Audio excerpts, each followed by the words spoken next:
And welcome back to Insomniac Live. It's Monday. It's exciting. It's not raining in California anymore. I love it when it rains. I like a little bit of rain. It rarely rains. It was so dreary. Nice. But actually, no, I enjoyed last week's rain, and it's sunny now. Seattle, sipping your coffee, looking out at the rain. Yeah, it's okay for a few days. Actually, the problem isn't that. The problem is that it's under 60 degrees, and I am a wussy California boy. I am now, too. And yes. It's just like, oh, it's so cold. I know. I was born in Ohio, but I've lost all of my thick skin. I'm Nebraskan, and like I used to it'd be like you get a certain point of winter, and you come back up to like 30, and you're like, short weather, all right. And now it's like 55, and I'm like bundled up. I'm wearing like a parka or something. Like, it's pretty absurd. Yeah. Like blankets on the couch, right. like fireplace.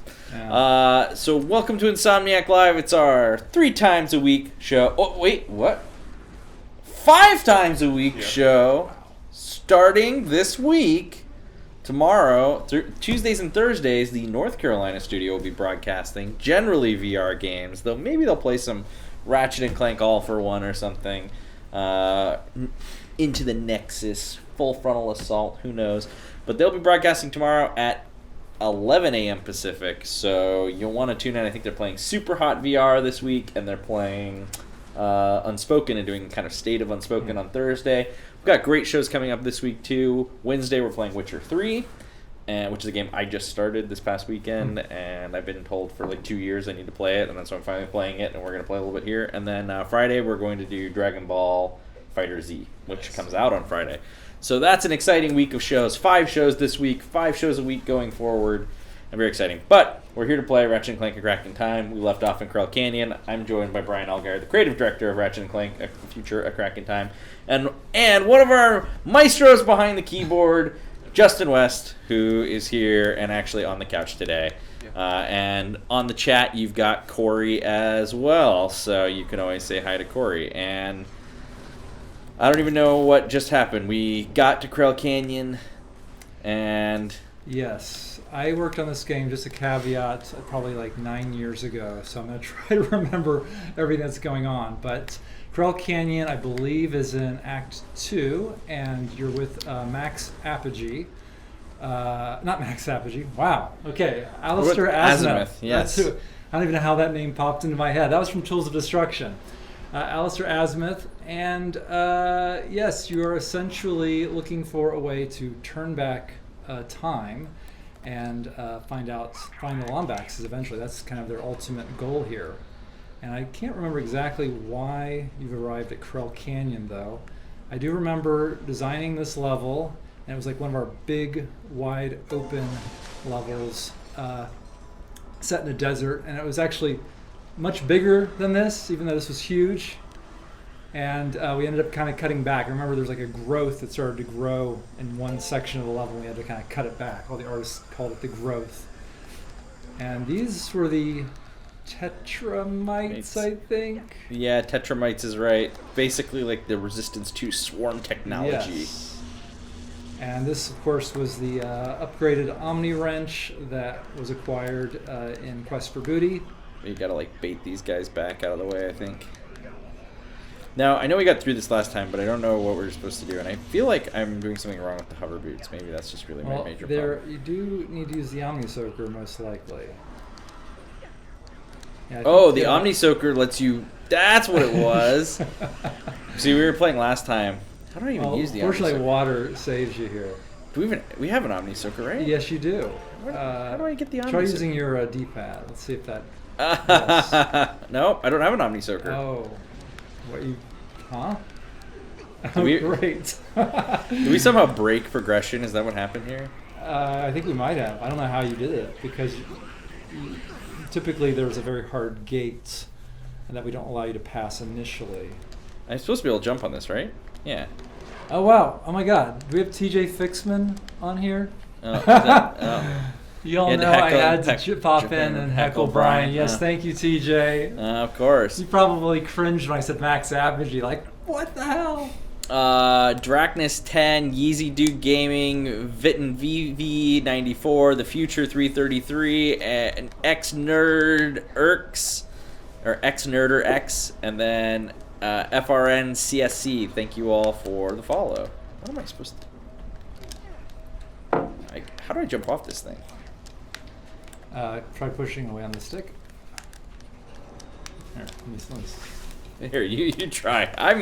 I'm broken apparently, or the controller's broken. One of the two. All right. Oh wow, the camera doesn't work either. What is going on? But anyway.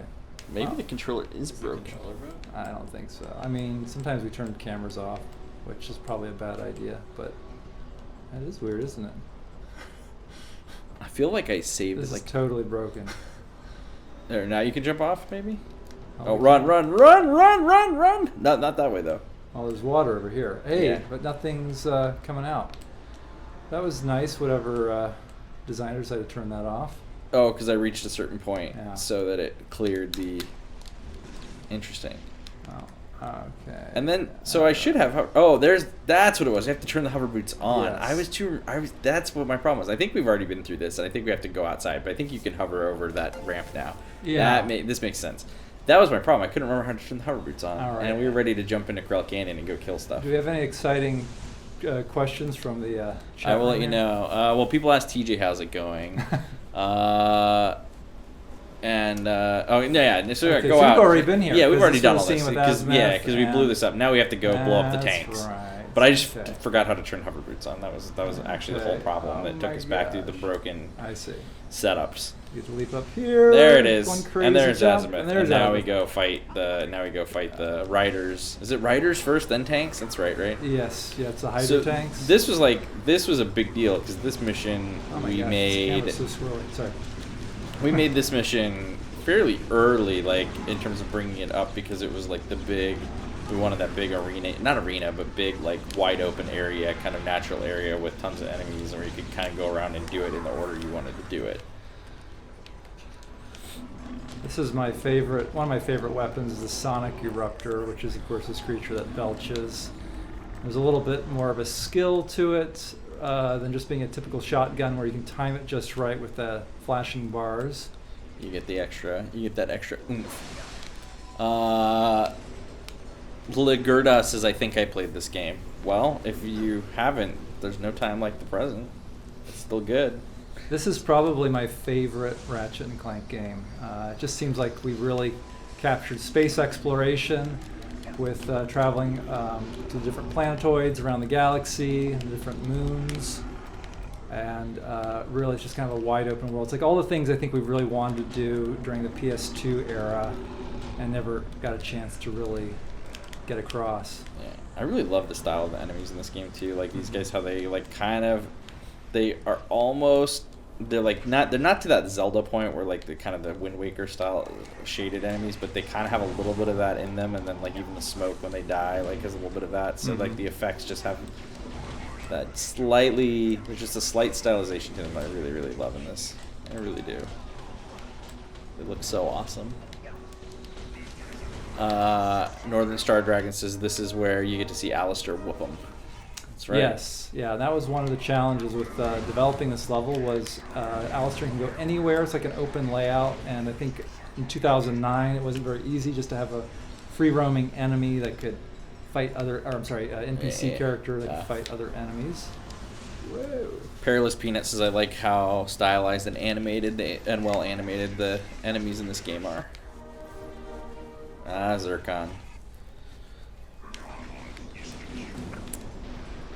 Franzcore asks, what do you guys think about the speedruns of the Ratchet PS2 games? Have you watched people do It is miraculous what they can do. It is stunning. I've never heard of like ghosting, where you like kind of mess with the collision to pretty much travel through the world, and there's like a way of flying, I guess. Yeah, It's insane. They go through the whole game in like 20 minutes. Yeah. It's bonkers. Yeah. It's absolutely bonkers. It's really...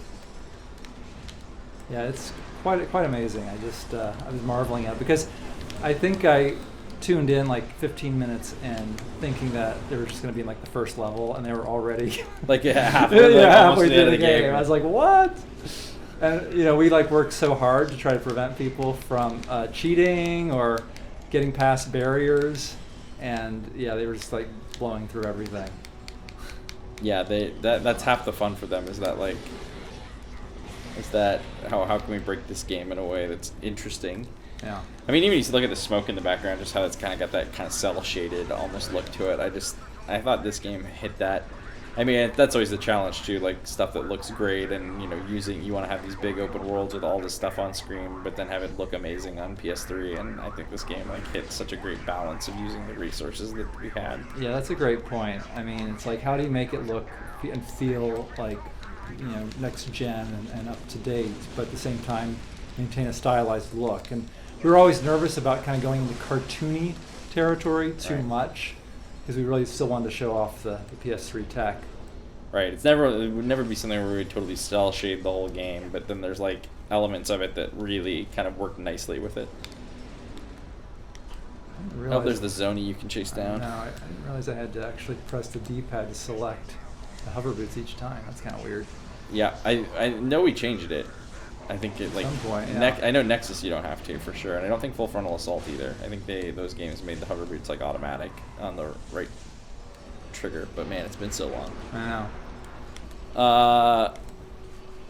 Let's see. What else we got in the chat? Someone said, sort of weirdo, do you have any recommendations for getting into writing for video games? Well, if TJ Fixman's still on the chat. Yeah, he probably has the better.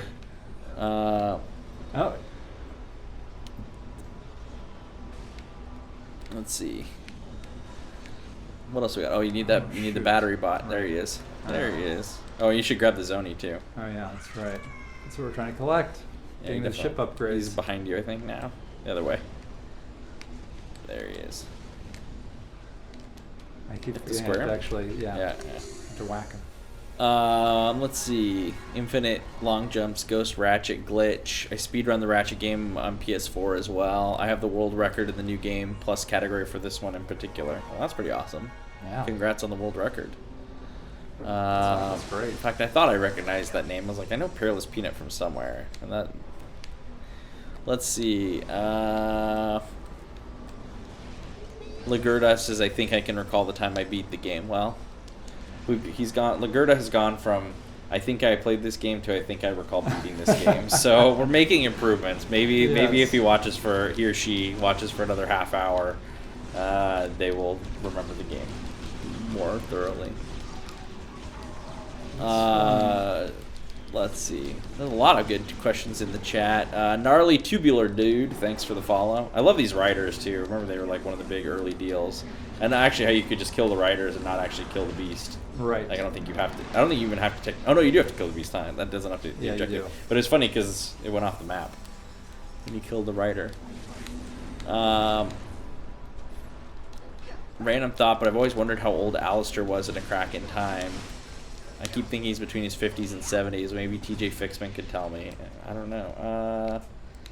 I would guess he seems like he's probably at least in his 50s. But I mean, we don't really know. I would say we also haven't really ever shown how Lombax's his age. So. Right. Yeah. What does 60 mean? Yeah. Like I think you're talking on a human scale. Though I mean, Ratchet's kind of a.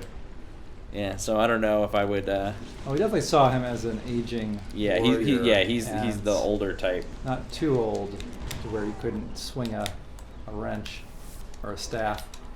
A dual-bladed wrench. Dual-bladed wrench. The staff. Darth Maul wrench. Yes. Gotta love Darth Maul. I know. I think that was all the rage. Well, actually, it was way before this. Never mind. Yeah, that was about 10 years before. But you know, like my timeline's completely off. Yeah, but you know, like the Darth Maul, he hung around though, man. He may have died in that first movie, but he was in the canon for a long time before he finally really died. Right. Because that was just last year. That was one of the better enemies from the prequels. Sure. No, Darth Maul. Yeah. Yeah, Darth Maul's great. Yeah, like And actually, Vader, yeah. Which one? I liked him more than Vader. I mean, obviously, because he didn't do so well in that. Or, yeah, you know. Yeah, he's kind of like a Boba Fett. He's kind of like a Boba Fett in that he looked awesome and then died a chump death. Yeah. What? But then they brought him back in all the like cartoons and stuff. Like they had to. It's kind of a little unbelievable that he survived, but he survives, and then he's kind of awesome actually. And the final. Oh yeah, this is the one where you do all the stuff and then it summons the rider. Oh jeez. This was definitely. I always loved that this was like sort of this ultimate test. Like this is your first major test of okay, you think you know how the combat in this game? All right, here you go. This one, oh yeah, you rotate the. I don't know if it actually works in the You can charge it earlier up. So you version. charge it up Oh, first. That's right. Yeah, you yeah. charge the ball up first, and then you can roll it around. And then you can roll it around. It's like a tornado Yeah. launcher. Oh, okay. There's a Come big on. ball. There we Now go, you there can we roll go. that with the 6-axis. Oh, 6-axis Yes, controls. How whatever we happened miss. to you. Mm. I know. Okay, Plasma Striker for the win. I feel like that was an old Yeller kind of thing.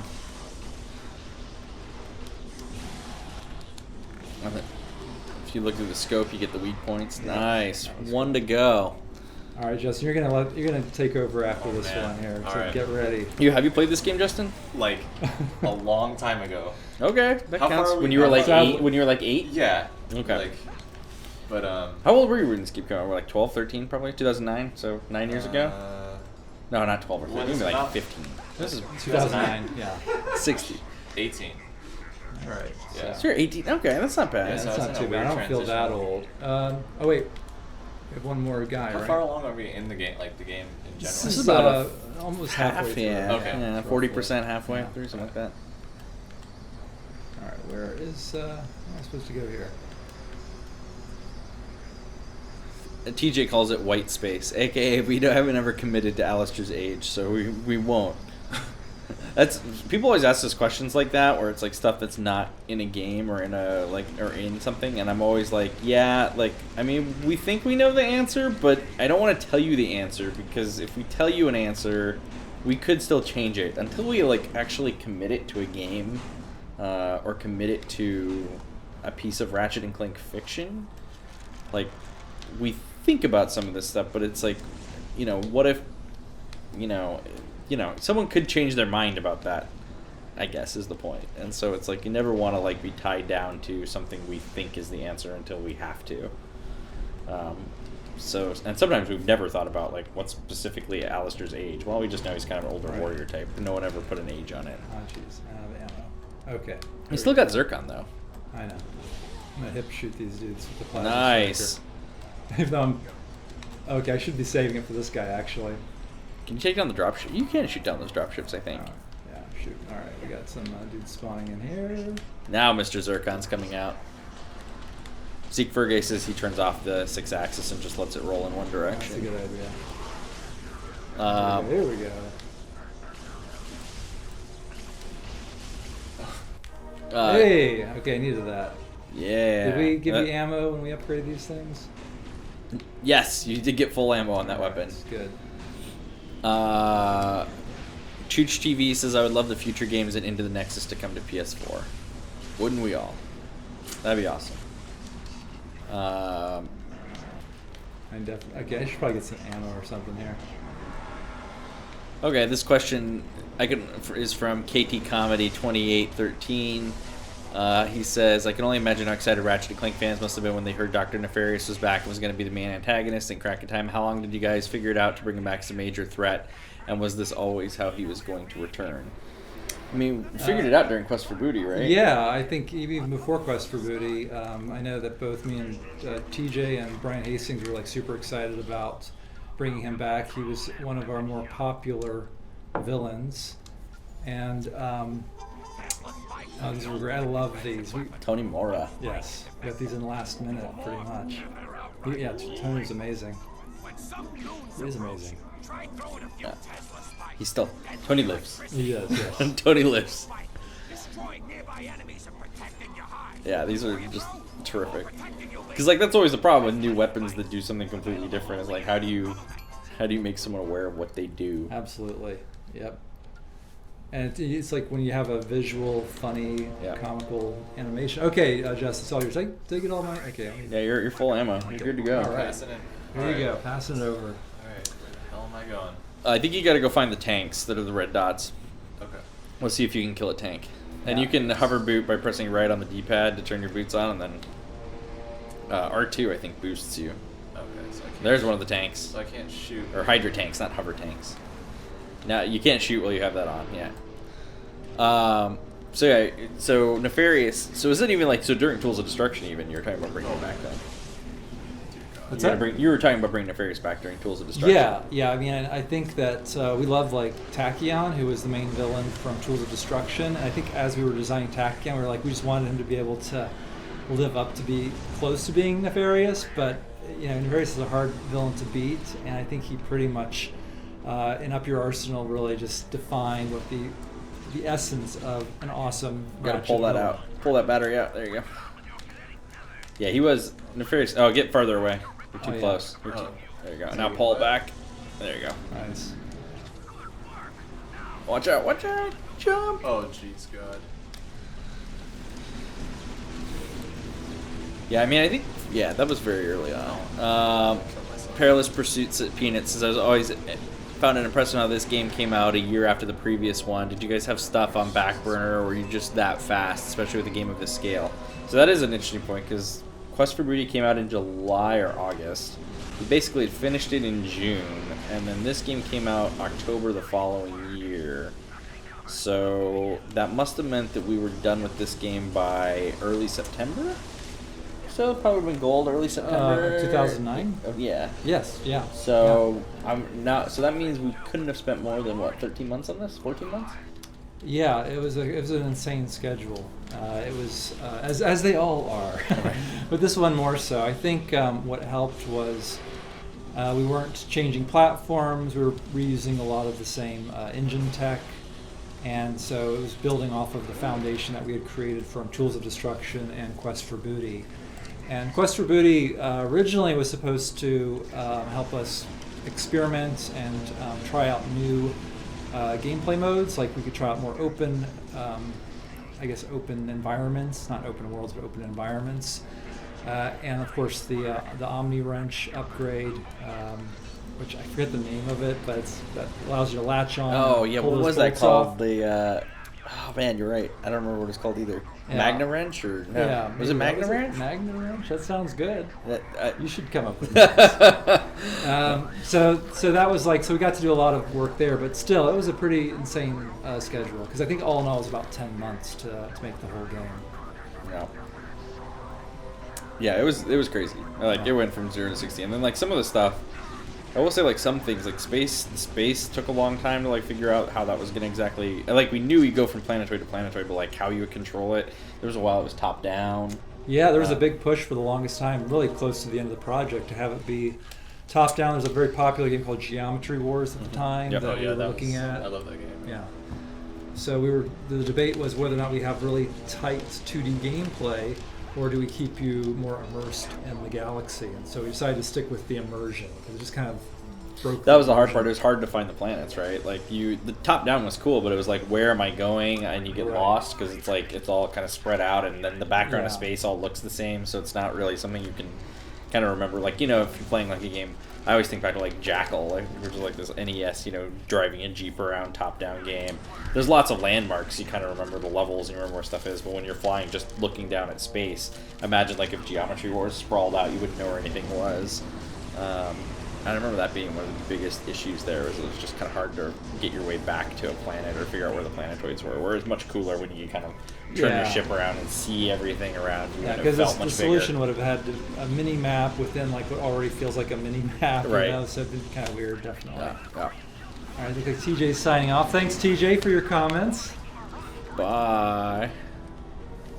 Let's see. Spider-Man be at the Super Bowl. That'd be great to see him play at the Super Bowl. I think Spider-Man is a New York hero. He's usually in Manhattan, so I'm not certain if he would be in Minneapolis because it's cold there. And, right. I don't know. Maybe,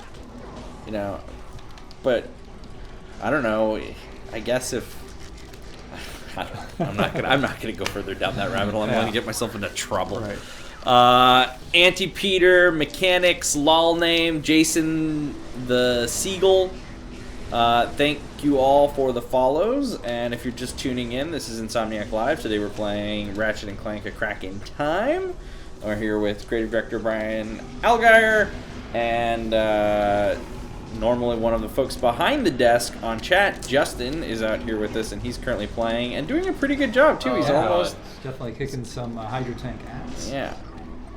So, got the Sonic Raptor going. Muscles are gonna kill me. That's Super Smash I think it's safe. So, Brian, people are like, what have you been working on? Safe to say you've been working on Spider-Man because you're helping, and you're not just helping with Spider-Man, but kind of any project in the studio. You've been doing a lot of like user research and usability design and that sort of thing to make sure. So you're helping everyone who's making new stuff test it and with actual players to ensure it's kind of, I don't know, you're using all of your years of expertise That's of design right. to Yes, make sure absolutely. everything that we're designing works for players when they play it. Yeah, it's kind of an interesting role for me because so much of it was me trying to just direct the creativity, but now I'm kind of looking at things from a more objective point of view, less subjective, and watching people play all of our games from VR to Spider-Man to whatever else is happening. And just kind of looking at player behavior and analyzing it and figuring out how we can take steps to improve all of our games. Shoot down those fighters, Justin. These ones? All? Oh yeah. You want to shoot all those down. Yeah, it's a kind of interesting because I mean, given you were formerly design director in Insomniac game back in the day, and so you've had such a huge experience, such a huge influx on design of all the Ratchet and Clank games and many of the titles we've worked on. Now it's giving you that opportunity to kind of use that expertise across all of this different stuff, which I think is actually pretty cool. Especially given that there's so many people here are working on Spider-Man, and there's so many different aspects of that game that having your watchful eye over all of it and how it affects players and how players experience it. Yeah, it's interesting how we often will run into the same design problems over and over again, and it's nice to be able to kind of look back at how we've solved them in the past, but also kind of learn from some of the new designers coming into Insomniac on how we can solve future problems. But I think it's interesting how there's definitely formal process that we can go through to resolve issues. And we learn a lot just from watching people play the game and collecting data from them. So there's definitely an analytical side to all of it that can help you with the more creative aspects. Yeah. It is. I think there's, even going back to I remember doing, working on these games, how much you guys learn, when you'd be taking the game up to do play tests, and they aren't focus tests or play tests because it's people playing through a section or a whole chunk of the game, just like getting 20 people playing through the game, being able to watch them all play it and get kind of their feedback and see what they were missing and see what was working was always just invaluable in terms of making every game kind of more polished and smooth for the end user. Yeah, I mean, ever since the Spyro days, we would take the game up to play tests. Usually it served as a really good milestone for a project. If we knew that people were actually going to play the game, that would get us to be a little kick in the butt to get us to actually finish a particular milestone, make sure it's very much playable, and then watch people play. And that's been a standard practice at Insomniac for 25 years or so, 24 years. I feel like that, though. I feel like the idea of usability itself or player research really ramped up in the last 10 years or so. I don't think it was it always happened kind of in that more informal way, and it's become more and more of a formal discipline and experience. Definitely. I mean, I think Microsoft back in the Xbox 1 or 2 days, really Halo that. and stuff, especially Halo, Gears of War. I know were big. I think a lot of the Xbox games, especially the Microsoft published games, showed a lot of that, easily teaching you. They were just very good at tutorializing and teaching you all the mechanics, and I think there was a while there where they were kind of ahead of a lot of other publishers in the industry and how they did that with their first-party games, which was pretty interesting. Yeah, but I would say there wasn't a lot of usability researchers. Go back. You want a web you want a web swing across the right, actually. You gotta follow this guy. Yeah, you got a web swing on press this. Circle. Yep. Jump and circle. Jump and circle. Leap of faith. No, circle. Don't kill myself. Oh my god, I'm clicking circle. Oh, you might have to switch to the swing shot. It may be up. Oh, yeah, you have to gotta press up. switch. I forgot we did that with the D-pad. There we go. That That was makes weird. sense. I don't know why we did that. That makes sense. Yeah. Terrible. All right. Remaster resistance with his typical question. Does player behavior show that we want resistance for? Oh. Your behavior, remaster resistance, shows that you want resistance for. I don't know about anyone else, but we know you do. Let's see. RG3 Gaming 9 says we are Spider-Man starved.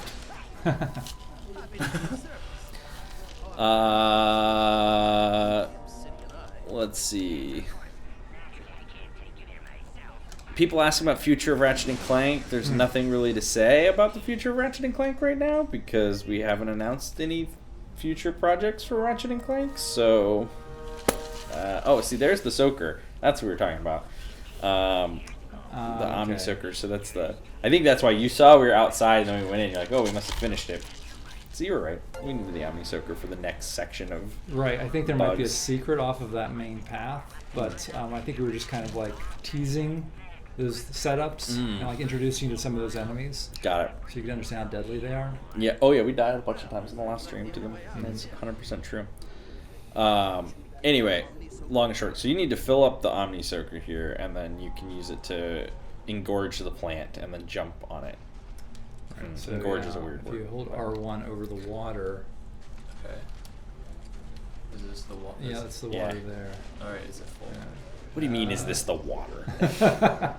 Well, I'm pressing R1 Okay. here. I'm not getting any So, feedback. I'm you terrible. got it. You Okay, saw it good. flying Yeah, in. You, right. you see like the streams of water going back you into got it water now. Okay. And now you can shoot that. I think it stays full until you fill it with something else, right? There we go. And now Yep, the I'm plant. gonna Do it again. Try yeah. one more time. There we go. it Now is. Hop on that. And now it's a bouncy, You can jump over the wall. but you'll need to. One more time. There you go. There we go. Nice. Someone says Ratchet movie 2. I don't think that's going to happen. I don't think that's going to happen, unfortunately. Oh, so okay, so that's what you can do. Now you can so if you target that, you can hold R1 and you'll pull the nectar out, so you can fill up with nectar. So basically, you have to be able to switch between the two. But if you shoot a blob of nectar, it'll keep the swarm or the tetramites. I so badly Not there though, Okay. like on the ground. Yeah. What? Okay. I so badly wanted to have like an Agorian in here that you could spray with nectar and it would just like Oh Shoot my shoot God. shoot the net. Oh my God. Oh. Okay, so yeah, I told you this was gonna be terrible. Right? I wanted an Agorian that you could shoot with nectar and have them like eat him Eat him alive. alive. Oh, that would have been Oh, no, awesome, that especially if it left some bones. Right. Just like they just leave the bones. That'd have Yeah, been great. I don't think that'd be E for everyone though. Oh come on! If Looney Tunes can get away with it, That's we true. can You get away spit out with one it. bone. Like Yeah. it's just a gag. Like Right. it's just a cartoon, flesh-eating bugs gag. Come on, Right, yeah. that's fine. See, so there we put it That over old there. chestnut. Eat, guys, eat. Oh look, you don't even want Lombax right now, do you? You don't even want Lombax. You got some nectar. You got some nectar. You don't even want this Lombax, do you? Oh yeah, isn't that nectar? Oh shit, they're out. Oh, I'm out. You better get to the water. I was just messing around. Alright. I knew I was safe. I had more. So now you gotta switch back. So I gotta switch back to the water That makes sense. and engorge the next plant. And then I like the little horror vibes. Little horror music that's going on there from those guys.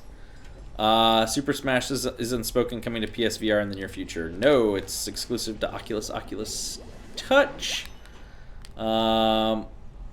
Question for Insomniac. This is briefly brought up once in the chat. What would you say about a prequel having two playable characters, Caden and Azimuth, two perspectives, which I think would bring something fresh to the series? I understand it wouldn't be Ratchet and Clank technically, but the feel would be there. Since the series is pretty well known, I think a prequel would be fantastic. Long question.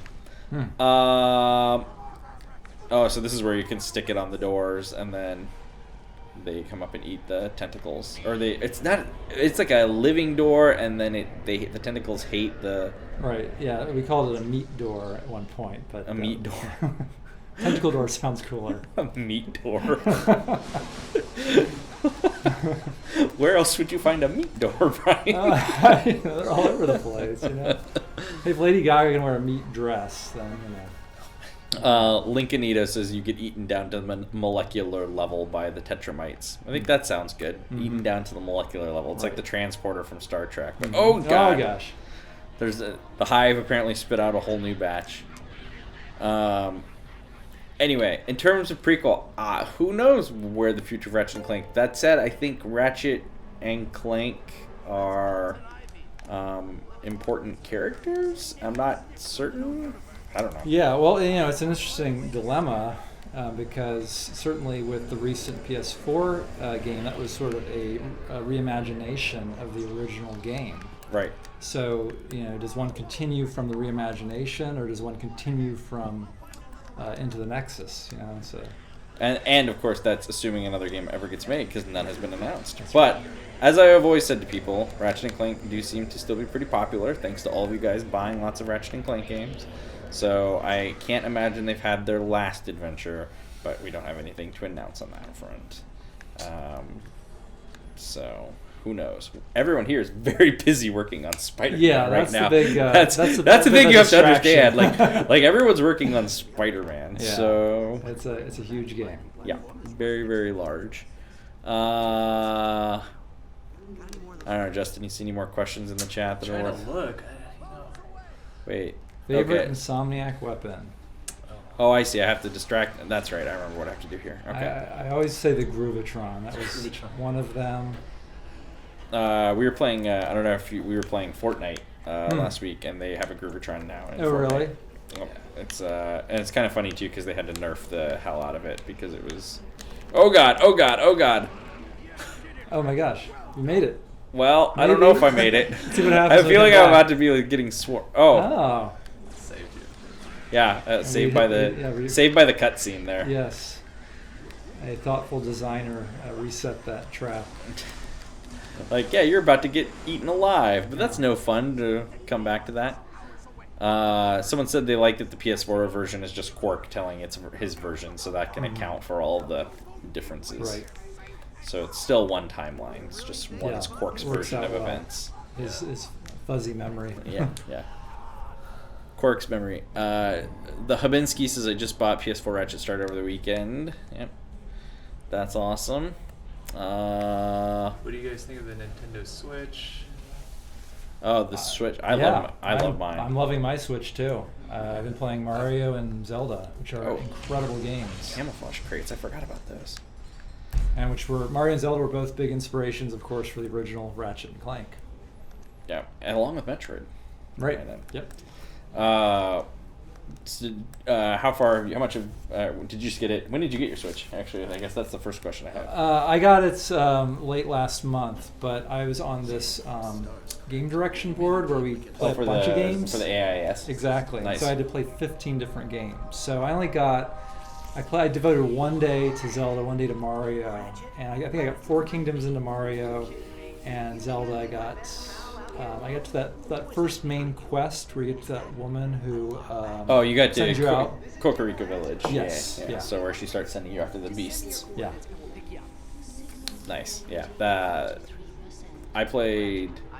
Actually, over the break, I played all the Zelda DLC, which is great. Oh, wow. I put around 120 hours into that game. My goodness. I believe it.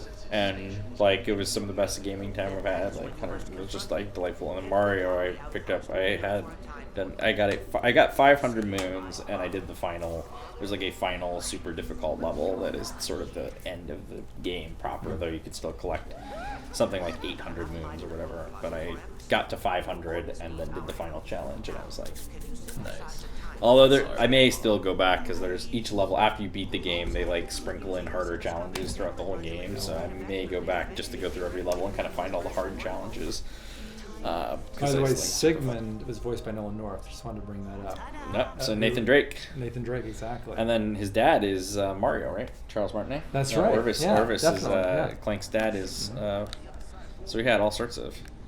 It is fun because Ratchet and Clank sometimes has really great voice talent that isn't playing their normal cool dude Nolan North or it's me Mario. Right. All right, we get to go to do some space now. We upgraded the ship because we got enough Zoni, which means we get some harmonic plating. Oh, Zeke Fergay, Quark's memory differences can't account for Dr. Nefarious. Can they, though? Because, Quark likes to make everything bigger and badder. So if he was Dr. Nefarious happened to be there, and you're like, wait, Quark, that's not how it happened. I mean, he does have a history with Nefarious, which we mentioned in Up Your Arsenal. So maybe he was conflating that memory with, I don't know. It's possible. Who knows what goes on in Quark's head? So, Brian, what's your favorite... favorite casual game outside of the Ratchet series. Are you saying Ratchet's a casual game, Anti-Peter? That's interesting. What is a casual game? Yeah, I don't Is know. that like more mobile, slightly? Like I those, guess like, so. I mean, I know what he means, or she, but I think, like I played Gore. Let me get this wrong. Goragoa. Oh, I've heard things. I've heard Which good things is about an that. amazing game. I've heard great things Yeah. about that. I haven't played it, but I've heard. that's a mobile game. I think it's also available on Steam and elsewhere. But it's like a kind of a pattern matching game where you have like these 4 quadrants with these different images, and you kind of match the images together. And it can like reveal new images. You can zoom into the images. You really have to like check it out to see what it's all about. But it's really a well done game. So I think that counts as casual. Yeah. I don't play Candy Crush. I don't play anything like that. So You don't play Pokemon Go? I don't. No. I played it a little bit. I just don't have the time. Yeah, it's addicting. Yeah, I get into trouble because I play Pokemon Go a lot. Oh boy, we had a good time this weekend playing Pokemon Go. I was gonna say, that's what Seawags, Ronox, Miles X360, Snykop X, Return of Bill. Bill, welcome back. Sorry we didn't see you the first time, but we're glad you returned. And Bradley14, thank you all for the follows. If you just tuned in, this is Insomniac Live. It's our show where we play our games, other people's games, old games, new games, whatever we feel like. But we've been slowly making our way through Ratchet Clank and Crack in Time here with creative director Brian Allgeier, who made that game and is now the usability director in Insomniac? I'm the experience director. Okay, that's what it is, experience. So usability, user experience, all that good stuff. That's right. Yeah. So making your experience with our games better. And he currently works on Spider-Man PS4 as well as all of our other games. Justin's also here, who's one of the people on the community team, making cool videos and stuff for everybody, and also helping out the stream. Sometimes he's on the chat. Today he's on the couch. We aren't letting him play anymore because he sucks. No, I'm just joking. It's true. Honestly, you're fine at the combat. It was the platforming Yeah. and they killed you. Yeah, all that, Ratchet and Clank PS4 playing got me good at combat. Yes, it's hard to switch your muscle memory from one game to the next, I find. Oh, so I gotta chase this Zoni down, right? So these are like spherical worlds. Basically, so we were out in space, and just to kind of explain what was going on, when you're out in space, you can fly around and go to different planets, and there's zonies on them, which lets you upgrade your ship, and sometimes you need ship upgrades to go to the next planet, so occasionally you have to kind of go farm zoni. But spherical worlds have been a big thing in Ratchet and Clank for a long time. Yes. Actually, we originally prototyped a spherical world for the first Ratchet and Clank game, but we realized we just didn't have the time to make all the, I don't know if spherical math is a thing, but I think that was probably one of the issues we faced, and we decided to focus on kind of more of the traditional Ratchet gameplay. And then we saved spherical worlds for Going Commando, which was the second PS2 game. But I just would marvel at the I'm giving this background. to Justin because it's the arena, so yes. we know Justin can handle this. He can handle combat. Yep. Got it. Right. You're good. It's combat. You're fine. Yeah, you'll do it. You got this.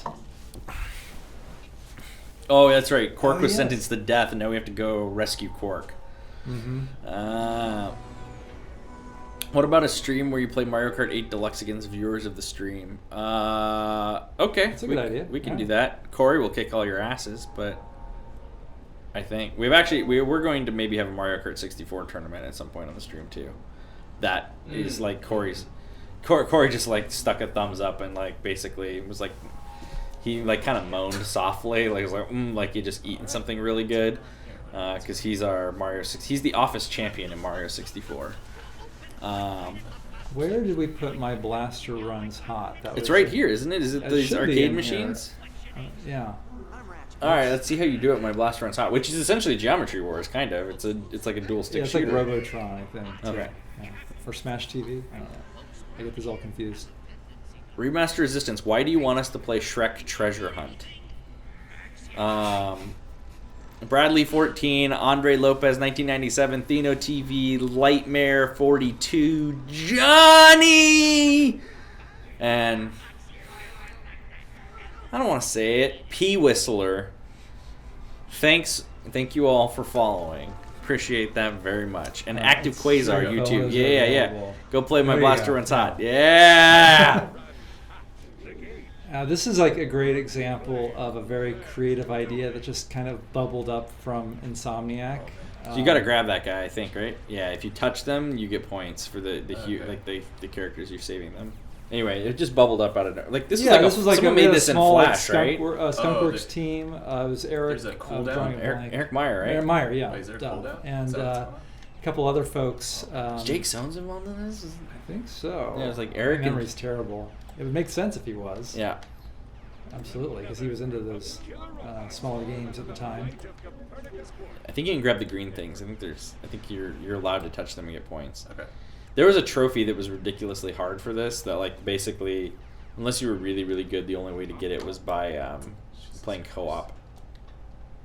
I think R1. If you tap R1, okay. You get a. I don't remember what happened. There's no cooldown in Geometry Wars. This is interesting. Well, you can't let your blaster run hot. Yeah, I think we based that off my of blaster. It makes sense.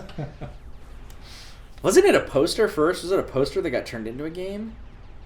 It could, yeah. I feel like it was. I think it was a Dave Girton poster, like Right. for a Quark movie or something. I think that might have been the order. Maybe I have the tail wagging the dog here. Yeah. But I feel like that's true. That like Dave Girton made a poster, which we released, which is like Quark kind of looking all like action hero-y, he's like, and it's just like my blaster runs hot. I could easily see that happen. And then I think that's where Eric and Jake got the idea, and then made this little mini game out of it to make a game out of my blaster runs hot.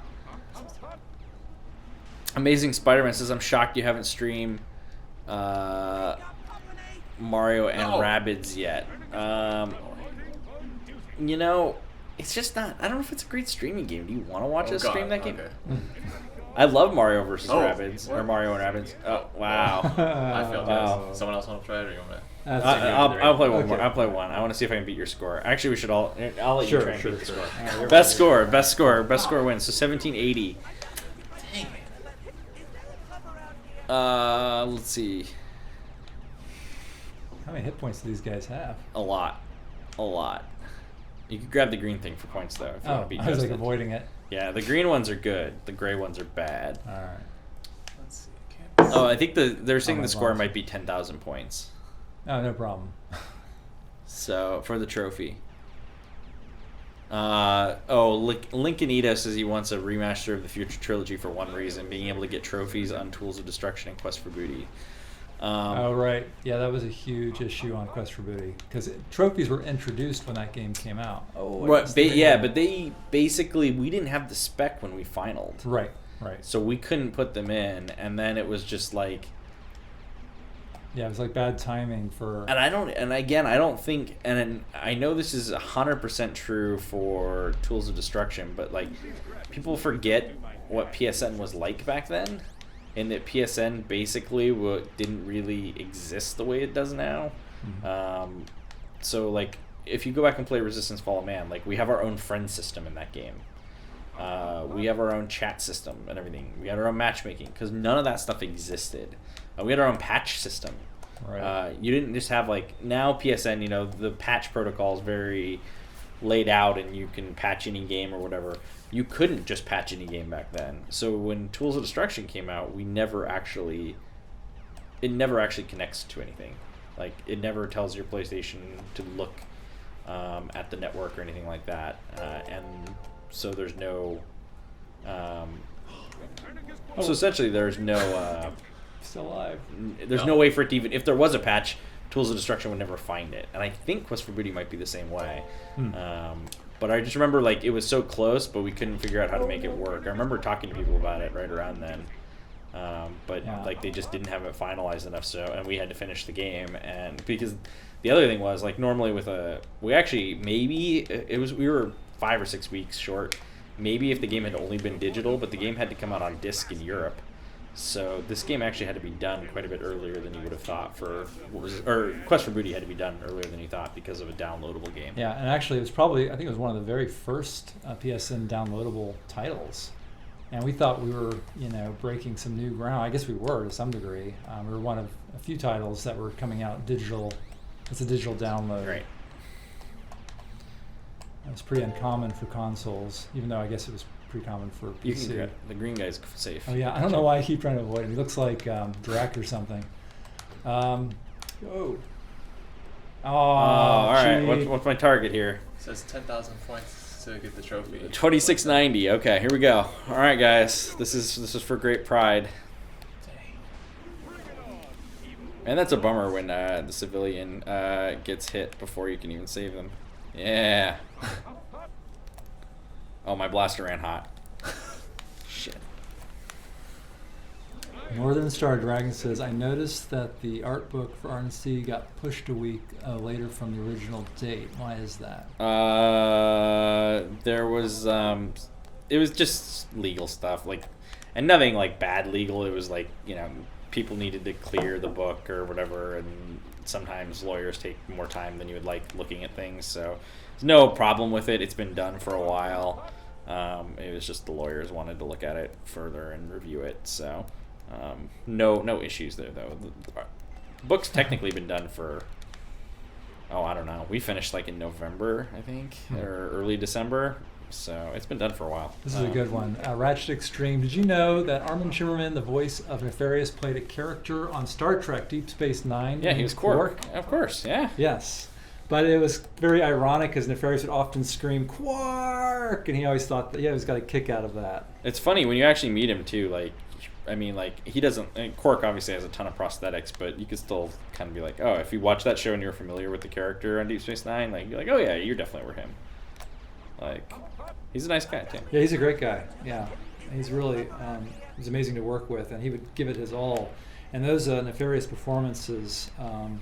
could be pretty brutal because Nefarious is pretty much screaming the entire time. So we would have shorter sessions with him and monitor his voice throughout. Try to make sure his voice was safe and. Absolutely, yeah. Yeah. Oh man, I missed that little bonus dude there. Well, I think I've got the score, but now there's this like vague little thought in my head. I don't think it's possible. Everyone says it's not possible. There's a vague little hope in my head that maybe I could somehow get 10,000. I don't think it's true. You're almost a third of the way there. Yeah, but I think that this is when it starts getting impossible. like people for the longest time were like, it's not possible to do it unless it's co-op. Oh shit! I didn't know that. So, but you know, I am at 30. Oh god! Oh god! Oh god! So I think there is sort of a mechanic of wanting your blaster to run hot because you get the you get the boost shot.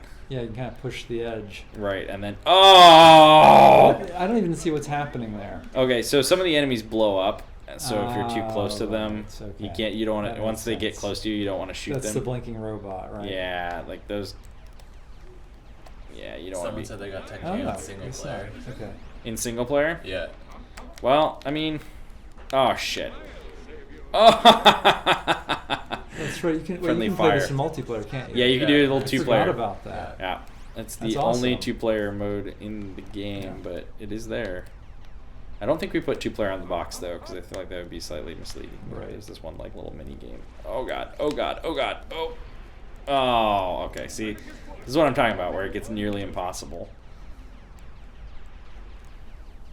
Well, Oh. I'll give you $1, James. No, all right, 49.10. Not bad. All right, we're done with my blaster runs hot. But there was a little trip down memory lane, and I'm gonna run Justin up to the. Wait, can we buy armor yet? Do we? Is it? Oh, we don't have the money for it. Dude, I got We go in here, right? Yeah. Oh look, all the Agorians like with popcorn. Yeah, look at that. He's eating the whole popcorn box. I love it. It's like popcorn and soda. Right. Why does this all remind me of Guthrie? Like the paint on the windows and stuff. Oh, the Groovatron glove. Alright, I'm giving it back to Justin Right, since he gets to do What's the... going on here? Just well, this is this, and then, then you'll do the arena. Oh, man, I may have missed people on the following. Evil Squirrel, Gibbous 2999 or 2099, Hating Hades, Alvaro Saldana. There we go. Supreme Overlord 1, Chris Zeiser, and I think I did say Active Quasar. So thank you all for the follow, and we're just getting into the arena here. Oh, Zeke Fergie's like, now I have to replay Crack in time to try the game. Zeke, did you never play My Blaster Untaught? Did you miss it? I guess it's possible to miss it. You could just run right past it, right? I mean, it's the only open arcade machine. Everyone else is crowding around. Interesting. That's what I do, right? Yeah, you just do Championship 1 and do the Bronze Cup. Bronze Cup. Welcome party. See if you can blow up. But you do have a Groovertron now, which is like a get-out-of-jail-free card. Oh, that sounds great. Okay, let's go. Actually, this was a pretty good arena. Oh. Yeah. Like, there was a lot of good challenges with the lava and, like, spinning stuff and poison gas. Like, there was a lot of... This was a good arena. I forgot. I, like, just... Like, as soon as I saw the floor of it, I'm like, oh, yeah, there was some good stuff in here. It was actually pretty tough. Yeah, I think Jake Sones designed most of these challenges. Yeah. And this was all modular, so we kind of plug pieces together, whereas a lot of previous arenas didn't have all these modular elements. Each one. Yeah, that's right. Yeah, people do love the arenas. That was one of the few major complaints about Ratchet Clank 2016. It was just... I know, we wanted to get one in there, but it just wasn't looking like it. Yeah, the timing wasn't that good. And we didn't have one in the original Ratchet game. Yeah. We introduced the arenas in Going Commando. Yeah. That was such a big deal in Going Commando too, because it's always so much fun to use your weapons, get a chance to level them up, and then you make more money into buying more weapons. Mm-hmm. Of course, if you have an arena, you just raise all the price of the weapons, because you can't let it be too easy. Right. Sort of weirdo. Why is this channel following Xbox but not PlayStation? I don't know, because we probably stream more during Sunset Overdrive. Corey, follow PlayStation on Twitch. I don't know. We don't. We'll fix it now. Sorry. I don't know. What? We aren't this like KFC conspiracy where we're only following like 6 herbs and 5 Spice Girls. Did you see that on Twitter? What is this? KFC was following 11 people. Yeah. And 6 of them were named. I think is it 11 herbs and spices? Is that what they say, or is it 13 herbs and spices? Whatever it is. I think say it's 11. But they were essentially following 6 guys named Herb and the 5 Spice Girls. And that was it on Twitter. Ridiculous. And I was like, and I'm also like the guy that discovered it works at the agency that runs it, so he discovered it, but someone told him. But still, pretty cool. We are not that thoughtful about our Twitch follows because no one watches Twitch from this account. We all watch Twitch from our own accounts.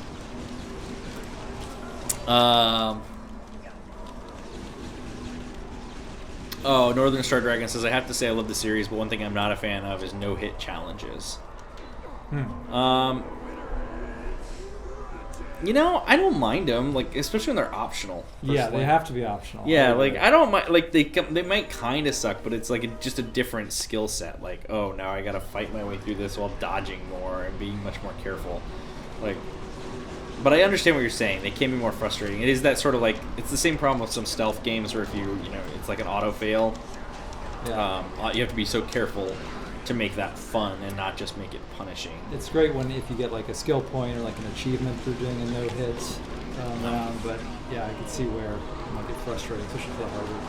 And I actually there's a guy who like loves Zelda games and they have a ton of like auto fail or one spotting fail stealth sequences, but it's just always a matter of balancing it correctly. Definitely.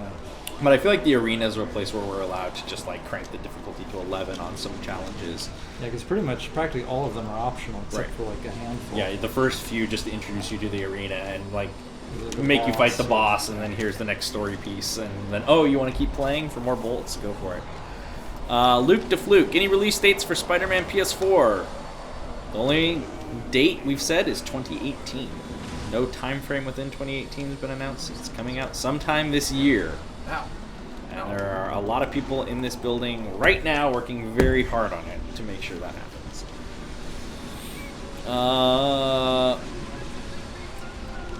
Let's see.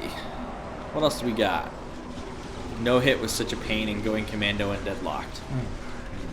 Yeah, I think like maybe... I feel like if we had no hit... I feel like later no hit challenges weren't as bad though. I don't remember them. I remember we did them. I just don't remember what... I don't remember them being that bad. Yeah.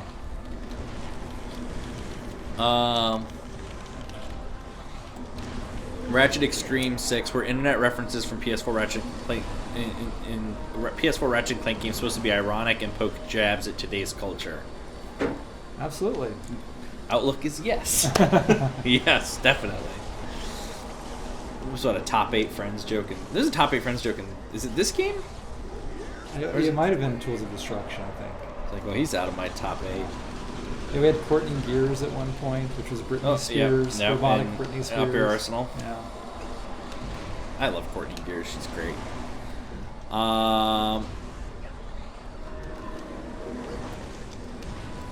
People who are asking a chance of another game or what does the future hold, we obviously don't have any announcements to make. Everyone here is basically working on Spider-Man. Yeah, Spider-Man. So, you know, if you like, PlayStation's the publisher and owner of Ratchet and Clank, so keep telling them you want more. Mm-hmm. Keep telling your friends about the game. You know, the more copies that sell, obviously, that's a big deal for all video game series. If they sell a lot of copies, they usually get sequels and that sort of stuff. All right, did pretty good. Yeah, you crushed that out of here. Oh, you get a shot. Constructo mod for this one. I love the Constructo weapons. Those are fun. Let's see. The worst no-hit challenge was versus Chainblade using only the wrench. Oh yeah, that one sucked. Yeah. Yep, that one was bad. Yep. I think no-hit, you can't really combine no-hit with melee weapons. That's just brutal. Because you're like telling the player they have to get close. I don't think you actually... What? You just shoot him? Or I you just have to actually pick them up. Oh, there you go. That's And weird toss that you it have to out. pick it up. That was one of the new... Can you throw the wrench to pick 'em up? features. Oh, you can actually. I forgot about that.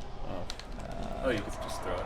It's just Oh, R2 why? and I'm then forgetting square. how to throw the wrench. R2 and square, I think, right? Yeah. If that works. It may not. It does work. I think it works, definitely. Oh, there you go. Yeah. That's the elite move. If you're just tuning in, this is Insomniac Live. Yeah. It's our 5 times a week show. 3 times here from the Burbank studio. And we're playing Ratchet and Clank A Crack in Time with creative director Brian Allgeier and community team member Justin West. And I am James Stevenson. And we're got probably another 15 minutes or so as we're in the arena and we're yanking shields off. I do love how they use the wrench mechanic against an enemy to like yank their shield away. That was pretty cool. Mm-hmm. Oh, yeah, that's... Oh. Oh, here we go. Here we go. Nice. One more.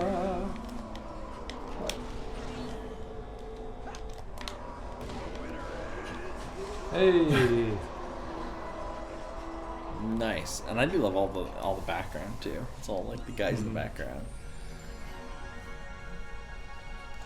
Alvaro Saldana is the full Insomniac team working on Spider-Man. I mean, like, we have 2 announced projects right now, Spider-Man, and we still have people making content for The Unspoken, which is our VR title. And on Thursday's show, which is at 11 o'clock Pacific, you will see us discussing the state of The Unspoken, and that'll be the North Carolina team broadcasting from their studio. Oh, this is fun where the platforms drop into the... I think you can shoot them now, though. I can, yeah. I forgot about that. I was so... You're like, oh, I gotta wait for bombs. bombs now. All You're right. like, it's like the Indiana Jones moment where he's got the whip and he's just like, oh, I can pulls the gun out and shoots the guy. Like, I've got diarrhea. It's been a long day of shooting. I'm just gonna shoot this dude. Tesla spikes are pretty useless against those guys. But let's throw out the Groovitron. We just got this. What? Okay. Oh, there they I knew go. this was gonna Oh, flow, yeah. There we go. Look at that dance. Nice. Mr. Zircon kills silly dancing aliens. Oh. Someone says listening to Mega Drive Narc while watching this, suddenly it feels mystical. See if the Sonic erupted to me. Yeah, I can.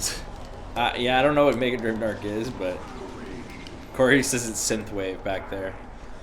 Back in the day, 9120 just followed. Thank you very much. Back in the day, appreciate that.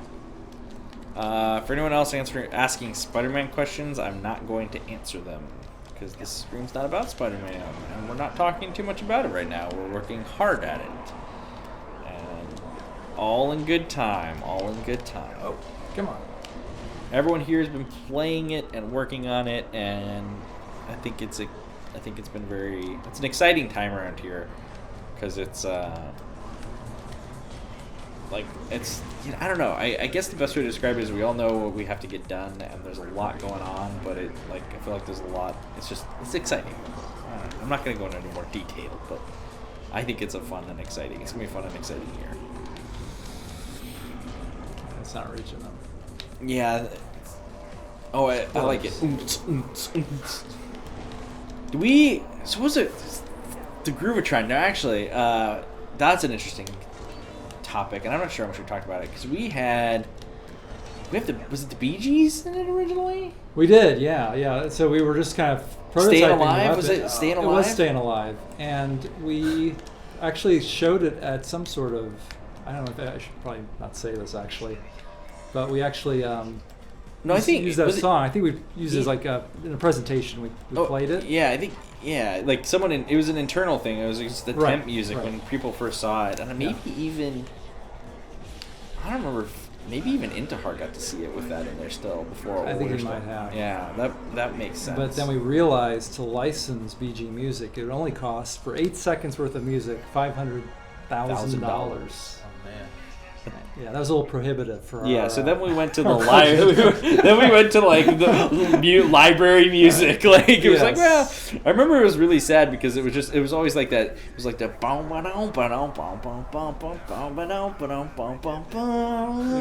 like every single time you threw the Groovatron, it was the exact same 8 seconds, but it was like this.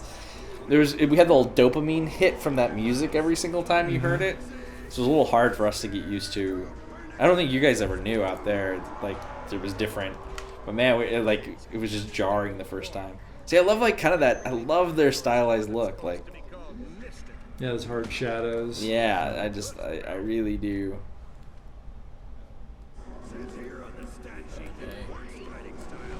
All right, so now final we're fighting. boss time.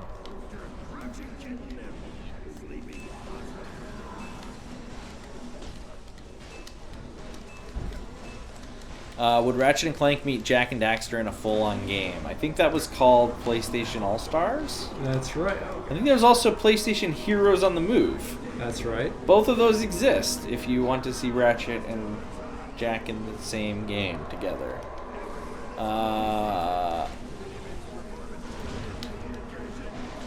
Oh, someone said it's interesting the Japanese version has Groovatron tracks, the North American version doesn't. That is interesting. I don't think I realized that. It may be who we picked for our sound library. Maybe there's licensing rights. Yeah, or maybe I could even see that changing in localization if they thought different music would be better for the Japanese audience. Like maybe, but yeah, that's interesting because I can't imagine. I would have to think the libraries that Sony would want us to use for music would be global approved. Right. Because otherwise it'd be really weird if you selected music and then you couldn't use it. Yeah. That would just be a real headache. So maybe they did it intentionally. That's a good question. I actually don't know the answer. Super Smash answered something people were asking about Spider-Man, that his recollection and is correct. What's going on? What's happening? Holy here? crap, it's an anthropomorphic weasel and a talking garbage can. What is... What is going on? Okay, so there's a comment earlier. This guy just beat the world record for speed run of like all of 3 Ratchet games or something, and so like all his audience is just coming in here now. And did they do it while we were playing Zem92 is hosting, and they're all hosting the same thing. Holy That's crap, it's an incredible. anthropomorphic weasel and a talking garbage. What is going on? This is incredible. I don't even So know. did someone hack our chat stream? No, They're all it's in this guy together. host- They're all like fans of the speedrunner, I guess. Oh, awesome. Yeah, well, who's the Zem92. speedrunner? Zem92 Well, is the speedrunner, and he just congratulations, hosted Zem92. us with 217 viewers, and they're all now posting the That's same anthropomorphic amazing. weasel and garbage can. That's hilarious. 300 people were watching during that moment, which may be the biggest audience. No, that's not true. Our Spider-Man PlayStation 4 Paris Games Week trailer rewind had like 900 people watching it. So did he beat all 3 games while we were playing this? He may have beaten all 3 of the original games while we were just playing That would not this one. surprise me. It's definitely possible. I love that even the bosses had Groovatron dances, Yeah. even though they don't hold like their dance is like 2 or Completely 3 seconds of unbalanced. animation. That was why it was so funny when Fortnite put a Groovatron into multiplayer. I just remember how difficult we had at the time. And this is the first time you see these swarmers, I think. Yeah, they came out of the back of the Wargrok. Wait, what? Of course. Where did they come out of again? The back of him somewhere. Oh. Ah. Blue Gamer 2017. A couple of you from Japan with Japanese usernames that I can't read. Slow Cooker NZ, Zephyr SG, Pizza Taco 13. Pizza Taco's great. Taco pizza is really good, but you don't see it very often. It's got like lettuce all over it. Corey, can you actually? No, you can't. I don't know if there's more people that have followed because a ton just hit the Streamlabs thing. And Zem is out of here, and I guess he's bouncing. Bye, Zem. Thanks for the chat bomb. Yeah. Yoshiko Nakahara, thank you for the follow. There's literally people where it's just Japanese characters who followed. It was not your name, Yoshiko Nakahara. That I can read just fine. It's the... So, and I assume it's... Oh, wow. There's a ton more. Eddie XX99, Deadful Cat, Hentai Driver, Phantom Puppy, Emerald Crash, Signal Nussel. Thank you all for the follows as well. Lichlanch says Zem has beat the trifecta in 2 hours and 38 minutes. Here's what I'll tell you. If any of you speedrunners are ever in Los Angeles, so Zem, Perilous Peanut, you let me know. You can come here and you can sit on this couch with us and you can speedrun the game. I will bring in a whole wealth of Insomniacs to hang out with you while you speedrun the game on our channel. And we will talk to you and try to distract you, and you can show us how you break our game. It would be great. And we'll give you a tour of the studio, and we'll give you some swag. So if you are, if you're a world record wide swimmer, or you're Zem or whoever, you come to LA, come hang out with us, and we will put you on the stream, and you can stream from here with us, and I will have Ted Price in this room with you. While you break the game for all of us to watch. So, Zem, get yourself out here and we'll make the rest happen. No problem. You let me know. And I think you can get in touch with me, but find me on Twitter if nothing else, and we can make it work. So that's my invitation to our speedrunners out there, because we love the speedrunners. We love watching what you guys do, and we hope... and again, you don't have to rush out. Offer is good if you come out this way. Yeah, let me know. I don't know where you live, Zem. So I'll hit you guys up when I'm in California. C3D TV. Yeah, I don't know what that... I can't tell the emoticon if that's good or if it's just a thing. But still, more than welcome. We'd love to have you out here. Etched Champion, Lurch97, Telebator, huh? Hua B, Night of Love, and Sincha24, Muffin Puncher, JJ06512. Thank you all for following as well. Portal Player 4 says, why don't you port this game to PS4? That would be up to Sony to port the game. We usually don't do our own ports just because we're busy making new stuff. We would love for it to happen. So, and they've already clipped me inviting Zem, so I can't take it back. But I wouldn't take it back anyway, because I think it'd be awesome. Yeah. We'll do a whole long stream. You can run through all the games. It'll be great. We'll have a blast. We'll order pizza.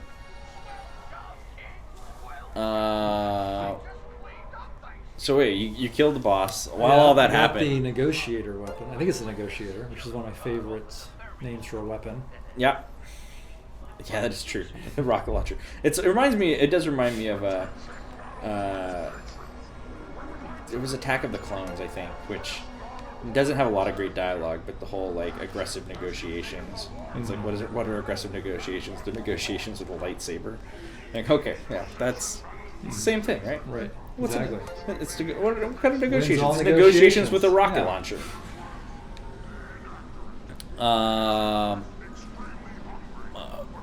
Unfollow for butchering my name. Huab. Is it Huab? Huab? How do you pronounce it, Huab? Is it Huab? You tell. Huab? Huab? My bad. Sorry, Huab. Didn't mean to butcher it. I read them fast sometimes. And there's a lot. Patrick Starr, 60 FPS or bust. Your boy, Owiso, Unreal Couch, Confused Articuno, Which that would make sense if Articuno, you find him around the equator, he's probably confused, otherwise because he could be melting. John Jerso, Electivire, Skeel, Ursinrilva, Arcsai, X Nick X, and Walu Killer. Thank you all for following. Would you guys say Ratchet & Clank and Treasure Planet has some similarities? Man, I haven't watched Treasure Planet in a long time. I do like that movie, though. I think that movie's underrated. And I am distantly related to Robert Louis Stevenson. So. April Cake, can we invite a really good Spyro 1-3 runner? Sure. If there's a really good Spyro 1-3 runner who is known for doing those games and they want to come by, let me know. Happy to do it. Did you guys know about the Pyrocider glitch in Ratchet Clank 1 when it was ported to PS3 in Europe? I don't know. We didn't do the PS3 port, so I don't know about that glitch.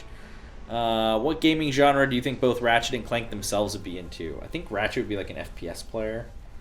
I think you'd be like I definitely could see that. And Clank would be solving puzzles. Yeah, Clank would be like strategy, right. edutainment. Like XCOM or something. Right. Oh, nope. You have to... Oh, can you go on those yet? Or do you need to... You know...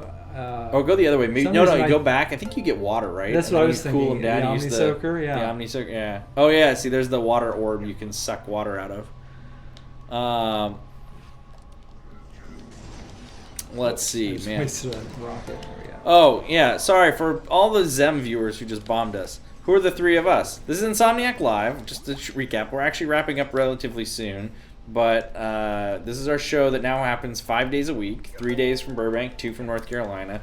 We play our games, we play other people's games, we play old games, new games, all sorts of stuff. My name's James. All right, sorry. What? I was going to say, as you can probably tell, we are not speedrunners. We're not speedrunners, no. We are developers playing a game that we made a long time ago. My name's James Stevenson. I'm the community director at Insomniac. I've been here like 11-something years now. Brian Allgeier has been here since the Spyro days. Yes, 18 years, I guess. Yeah, that's crazy. Like that. He is the usability or experience director. So experience director for players, all that sort of good stuff at Insomniac, and was the creative director on all of the Ratchet future games. And Justin is also on the community team and helps run the stream and is hanging out with us today. InstaSims is the feeling when Insomniac can't play our own game. Oh, we know that feeling all the time. Trust me, let me know. Why did you guys get rid of multiple save system after All for One? Yeah, we know. Don't worry, multiple saves. We will not make that mistake again of not having multiple saves. Sorry, it's our bad.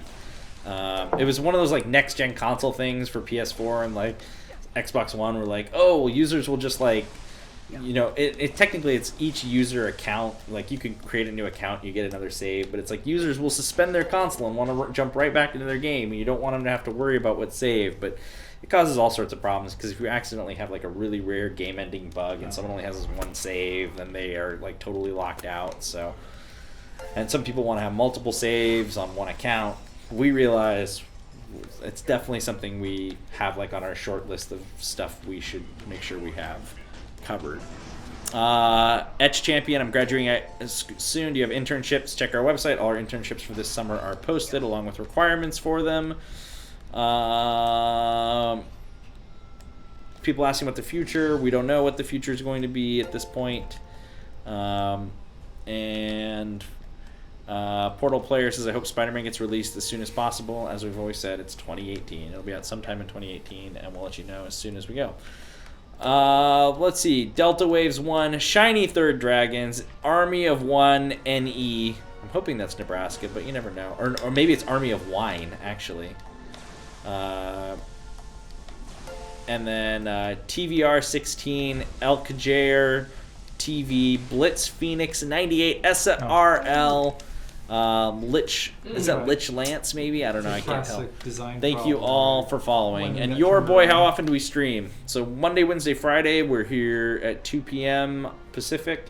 And then on Tuesdays and Thursdays, the North Carolina studio will be streaming at 11 a.m. Pacific time. You got to shoot the water at them. You were not paying attention, were you, Justin? No, I was not. Yeah. Actually, press left on the D-pad. I think you already have it selected. Never mind, you got selected. All right, so we've got time for a couple more questions, and At the hot platforms. I'm awesome from YouTube, or I'm awesome from YT, which I assume is YouTube, says, what motivates y'all day in and day out to work on a All right. I'm just gonna be a terrible person here. All right. what motivates you day in and day out to work on a game? Brian, that's a good question for you. How are you motivated day in and day out to work on video games? Now, you've been here for over 18 years. Definitely. I mean, I think it's just like looking at this, what I'm playing right now, actually. This was like a cool idea of how to use the Omni Soaker with platforming. I think it's just like working with a creative, talented team of people. You're always surprised at what people come up with and how they're kind of these inventive and imaginative solutions. So I think that's it. It's like, there's like a tremendous amount of people who are very passionate about making games, who are very collaborative, and who love to solve like these really weird problems. And I think every time you come to work, you're just kind of surprised at what you're going to see next. So that's definitely motivation in of itself. And I mean, the fact that I think we're all huge fans of games and we love to play them, it's just so exciting to kind of have this dream job where we actually get to work on them. Yeah, I think like you were talking about, like, I think the problems are always different too. Like, I mean, think about what we were doing, 10 years ago in terms of like tools of destruction versus now, Spider-Man. Like, the games can be different.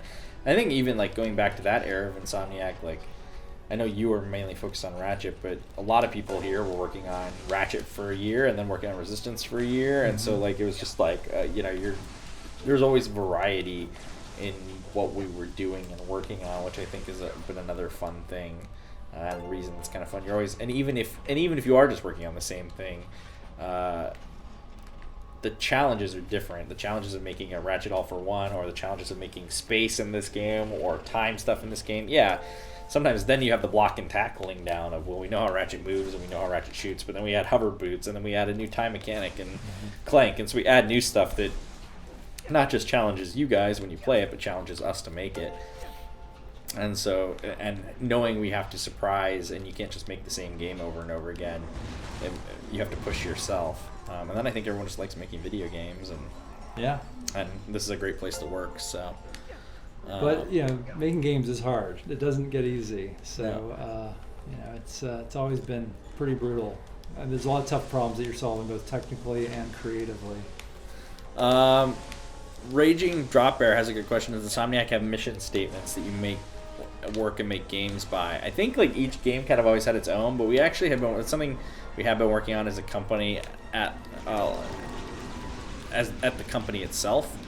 So we kind of have something we're working from now. I don't think we're ready to share it necessarily yet, but we definitely do think about that.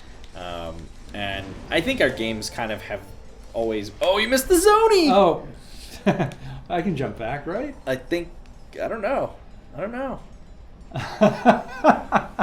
Whoops. All right. What was the whole point of that again? It's funny because this whole audience is like, "Whoa, this game looks way different when you play it slow." Like, oh, really? Like, what is going on? Who's playing it? Yeah. Who's that clueless guy that's playing it? Zakudar, Hey, I'm Mage, Mr. Jarnotman, and Flame of Udin, or Udin. Thanks for following in the chat. Is just like, wow, I can't believe you missed this. I know, that was pretty bad. Hey, I'm distracted. Oh man, that's funny. Oh god, what is happening? Oh, is this where you gotta kill all the other ships? So I think that's just about everything. Guys, if you have last questions, get them in now, because we do have to get back to work on everything else we're doing here. We do hope a lot of you guys who just found our show check it out. We'll definitely keep an eye on it. It sounds like Zem's doing a full playthrough, not speedrunning, tomorrow of Ratchet games, so we may have to watch some of that. And then if you guys, we will have our first show from the North Carolina studio at 11 a.m. tomorrow Pacific. So I think they're playing Super Hot VR, which should be kind of interesting and fun to see. Someone, Cheesy Zimbabwe asked whether they're a type of game you would never make. And I would say, much to Ryan Schneider's chagrin, we will never make Pro Cycle Tour Manager. That's right, yes. That's a very specific example that recently we specifically said we would never make internally. But it was just as an example. But like, yeah, something like Cycle Tour Manager, where you're managing the tour career of a bunch of cyclists is not the type of game we would make here in Insomniac. Allgeier says, thanks for making the Buzzblades OP. You're welcome. Mm-hmm. They definitely were. Any jobs that don't involve coding? Yeah, sure. Tons of jobs don't. I mean, like, animators animate. They probably don't spend a lot of time coding. Artists probably don't spend much time coding. They're creating art. So there's lots of stuff out there. A wide range of artists and animators. Yeah. But there's sometimes coding involved in those jobs too. There's a lot of scripting and yeah. So I mean, but I think like a lot of that stuff you can learn when you kind of understand the context of it all. It's not like you're going to be a hardcore programmer. Portal Player says, you haven't made any mobile games or free to play games yet. Au contraire, we have. You should look it up. There are Outernauts, for instance, and others. So we do have all of that.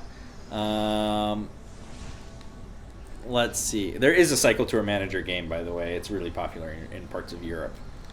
That was just an example. We would never make that game in particular. Okay. Any job opportunities for mechanical engineer graduate? I don't know. Mechanical engineering? I mean, it depends on how much, if you really want to use your degree or not. But again, check out the website if there's something that looks like something you would be qualified for. Maybe you want to shift your career into making video games. I've had a lot of people like that. Drew Murray, who's the game director on Sunset Overdrive, was a lawyer, went to law school. That's right. Yeah. There's other famous examples in the studio. I'm trying to think who else left another career to make video games, and I'm blanking. But that's the famous one that I always think of. Is Drew was this lawyer, and then went to what's it called? What's it in Guildhall at SMU, and learned to make games there, and now I don't even know what he's up to. I think he's making his own games now because he's not here, but I do miss Drew a lot, actually. He's a good dude. And... Whoa. Oh, cool. Corey, copy that Discord invite for me, would you? And yeah, I emailed our team about it already. Cool, thanks. And, all right. Cool, I think that's just about it. Are we going to... Yeah, we're good. Yeah, we can wrap I up don't here. think I'm going to crack this one in the Off next the top 5 minutes. minutes. Yeah. So, guys, thank you all for watching. All those Zem fans who came over and photobombed us or chat bombed us, thank you all for coming by and checking it out. We hope you'll come by and watch more.